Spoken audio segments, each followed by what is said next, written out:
Even though just arrived in Northumberland, had planned it, but with the rain I was going to give it a miss, but I've come out now, the rain's stopping, and I think I'm going to be okay. I'm going to try and get on the top, and I'll get on the top, get my tent set up, and basically do it at once then.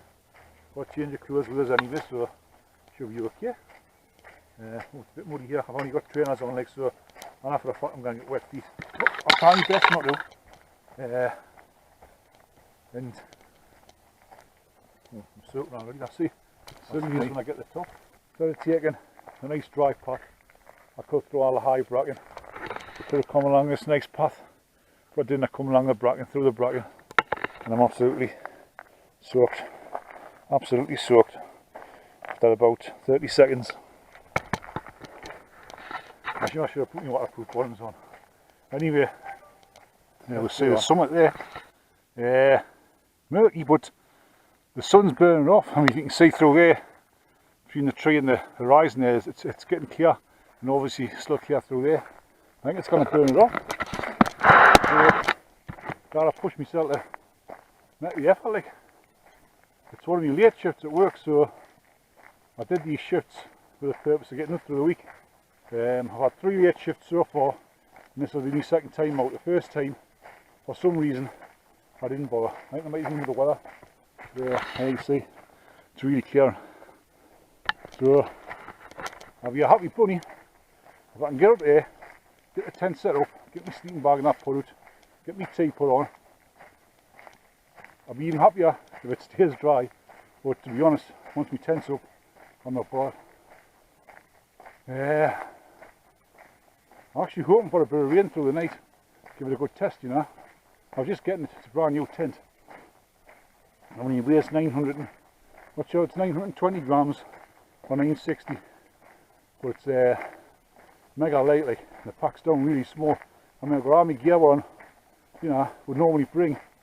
And I'm in a smaller bag, and I've got loads of room left in the bag. I haven't even bothered trying to pack the pocket, I just stuff things in, you know. That's what's happening anyway. So, I'll get back to this bit. Looks quite eerie, doesn't it? The crags up there and the ridge. It's very eerie. There's a bit of folklore. Little picture, fairy things. Sorry, there's a bit of folklore up here. A little bit of pixies. Northumbrian folklore. Evil little fairy pixie things. And they live amongst them crags in Rothbury, Simonside. They're supposed to live amongst the crags, and what they do is they lure travellers to the edge with lights, thinking once we're lost, they lure them to the edge with lights, lamps, and when they get to the edge, they turn the lamp out, and the people can't see and they're blinded, and they're far off the edge. So the rumour has it. I'll not talk too much about that though. Let's just have a nice night there. There you see the mist rolled in again. There, it's clearing now. Looking over towards the Cheviot Hills. Lovely patchwork of fields for about how many miles? About 4 miles, and it gives way to the Cheviots. And just see what towards Alwooton Way, across there in the distance now. But as you can see, the crags are starting to clear again. It's like one of them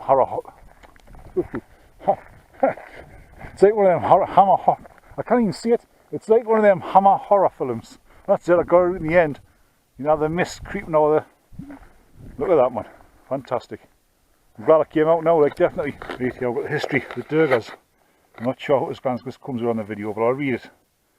The Durgar of Simonside. The Durgar, a race of grim and scowling dwarfs, were set to live in these hills and tempt lost and weary travellers to their doom. The Durgar's coat was made out of lamb's skin, his trousers and shoes of moor-skin, and his hat of green moss, decorated with a tall feather from a cock pheasant. One lost young man found what he thought was a welcoming hearth, but the Durgar, whose home it was, challenged him to one of his gateposts into the fire. Luckily daybreak came not a moment too soon. As soon as the cock had crowed, the dwarf disappeared, and with him the hut and the fire. The traveller looked up. The sky in the east was turning grey, and by its dim light he saw that he was sitting on the big grey stone, but it was the topmost stone of a dark, rugged precipice. He had leaned over to the left to reach that gatepost. As the dwarf had challenged him to do, he would have fallen down the cliff and killed himself. There we're gone. The Durgers. Same side summit now. There's a summit cane there. Wind's getting over a bit up here. It's one of the rocky outcrops. Oh, quite a way of doing. Aye. Right, I'm not camping here. Right, I need to find a pitch now. We've got nothing much that way, but that way we've got Rothbury, so I think I might try and hear some Rothbury so that I can watch the street lights going on and the town, little town gone by its hair business. I'm hoping to find a nice bit of grass. I've walked up here before, but I've not took any notice to see if there's any nice flat patches of grass. We'll find something like. Couldn't really find anything back there. There's a couple of patches of grass, but there wasn't really any sort of decent place to sort of have a vantage point from. So I think I'm going to try these crags here just in front of us. I would probably call this the eastern sort of top of it, you know. Obviously that's the west back there. We've got some nice weather across there. Back in the Tyne Valley. Lovely. It's starting to cloud over a bit here. There's some blue sky behind us. So I think it's going to be a mixed bag, to be honest, which is not a problem. I'm here now, I think I'm going to get the tent set up without rain, so that's been my main objective. Good views across the Chivits here now. Don't know if you'll pick them up with the camera, but the head show up. Chivit just in cloud. Wind Eagle there on the left. That one there in front of the head show up will be Cushion Low, maybe? Could it be? Cushion Low? I think it will be, you know. Or whether I can. Tell you what, ladies and gents, I'm finding it hard to find a pitch. It's just all heather.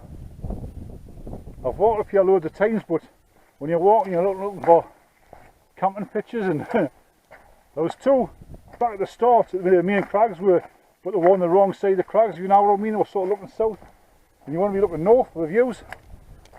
I honestly can't find anything.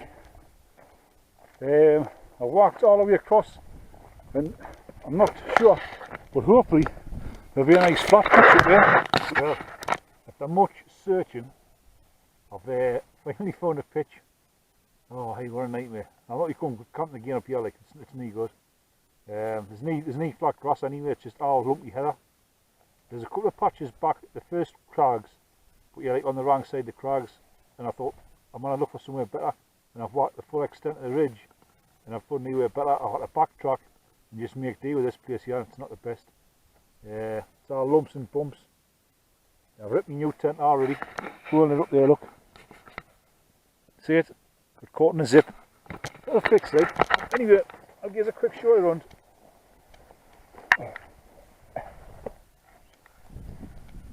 There we go. World's worst pitch. Right. What I'm worried about is there's meant to be a guy lying on the back there. You see the very back bit there? It was missing when I bought the tent. The tent's brand new, but it was missing. Not the manufacturer's fault. It's just in our sight. There was one guy lying missing. Now, unlike a Voyager, the back doesn't clip in, because see the peg there, the pole. There's one pole there. That would have been better if I had a strap on there at the back, so that could have pulled into the thing. Because this side here, it's just pegged on elastics, pegged on elastics there. Where in a Voyager, it's got eyelets because the poles cross over. This has only obviously got one pole. Oh, and I forgot to put the pole. I forgot to put them things in. There's two. Oh, nightmare. I'll have to do that. But that's what happens when you're rushing, trying to find somewhere. There were some people headed that way before. I'm not sure whether they're coming. They're probably struggling looking for a pitch. We've got a little one around there. Right, what we'll see. Front burn reservoir there. You might not see it on the camera. That's, I think, Emma Grace Farm's just over there, Funburn Reservoir.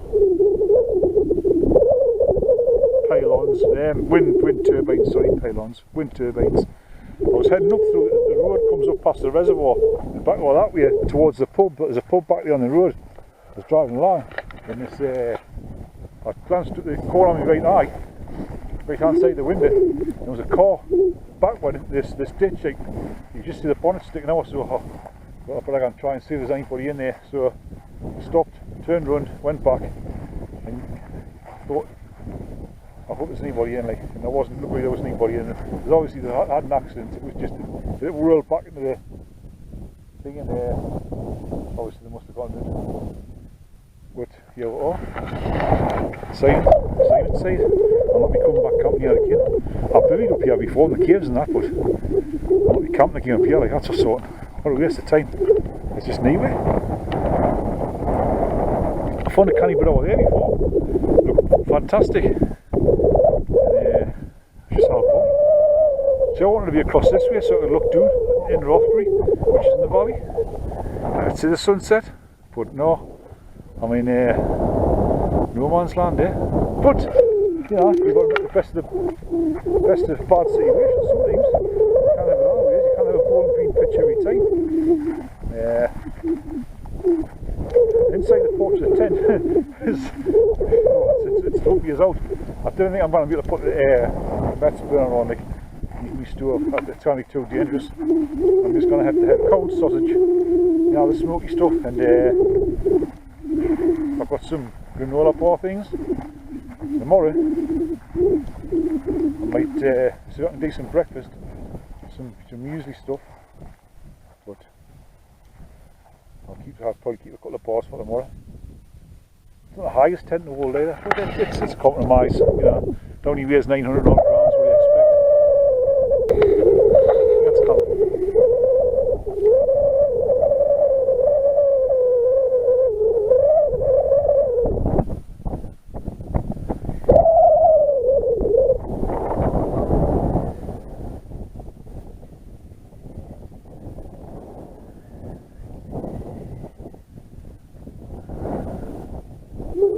That's a 360. Oh, aye. It's cold.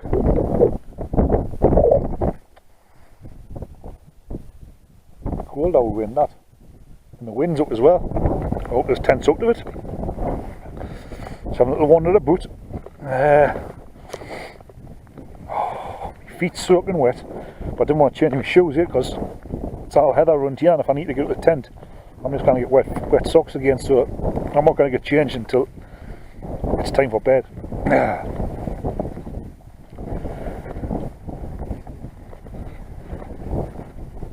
It's a bit too cold to be outside the tent, to be honest, like. So it wrapped up. Freezing. Oh, aye. You know it's the middle of summer.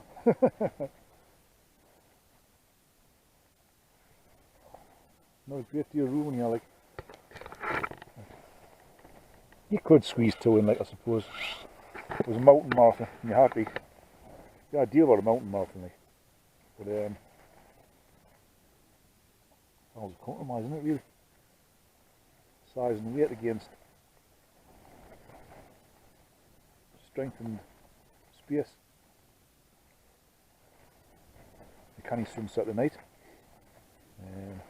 See what the weather brings. Lumpy as hell, the pitch I'm on, like. I'm not being on a pitch as lumpy as this. Best I could find it. Morning. Rough night. Freezing cold. Got a sleeping coat on. Sleeping bag wasn't good up the job. The tent, as you can see, flapping like hell. A lot of condensation on the inside. I don't think it's up to the job, to be honest. I think it's alright for a multi-day backpacking where you're going to be camping low level. But I don't think it's suitable for up in the hills.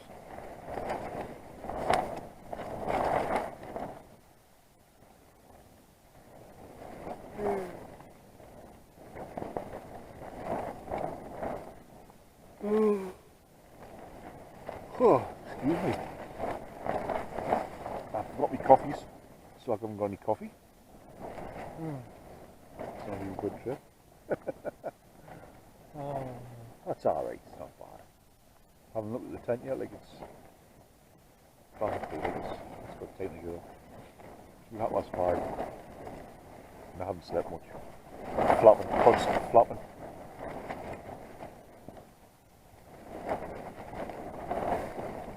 See it. Sorry for multi-gears, but yeah, it's going to be a calm night, fair enough. Right, heading back down to the car very early, 6 o'clock. I couldn't take any more in the tent. I think last night was a bit too much for it. It got breezy up there, very breezy. And we were having one guy short. I couldn't really get a pitch, and plus the pitch was terrible now, it was all lumpy and bumpy. So I'm going to take that into consideration. I'll try it again on a calm night on a good pitch with all the guys, and we'll have a better idea then. I might have to try and solve the issue of the slidey bottom. You lie on your mat and your mat ends up sliding, twisting to the side, and you end up off the mat. So last night I was using the rucksack to put my legs on, keep my legs off the bottom.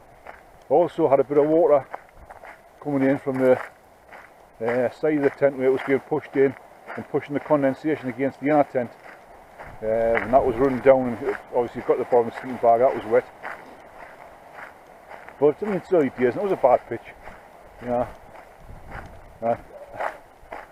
I couldn't get like taut, you know, I couldn't get like probably tortoise, but yeah, it's late. So we're just heading through the side woods now, and I do think I'll camp up here again. It's a good place to be. There's a few nice little overhangs and shelters and little sort of half caves, sort of, I would imagine, as sort of describe them as. But I wouldn't camp here again, so there's no way to pitch a tent. Very, very few and far between anywhere where you can put a tent. It's just all heather, top end there. There's some nice woods here if you're into hammocking and things like that, but I wouldn't recommend, to be honest, because the trees are quite, you see, they're quite tall looking. They're just waiting to fall over, like, in a high wind. So, nice place, like.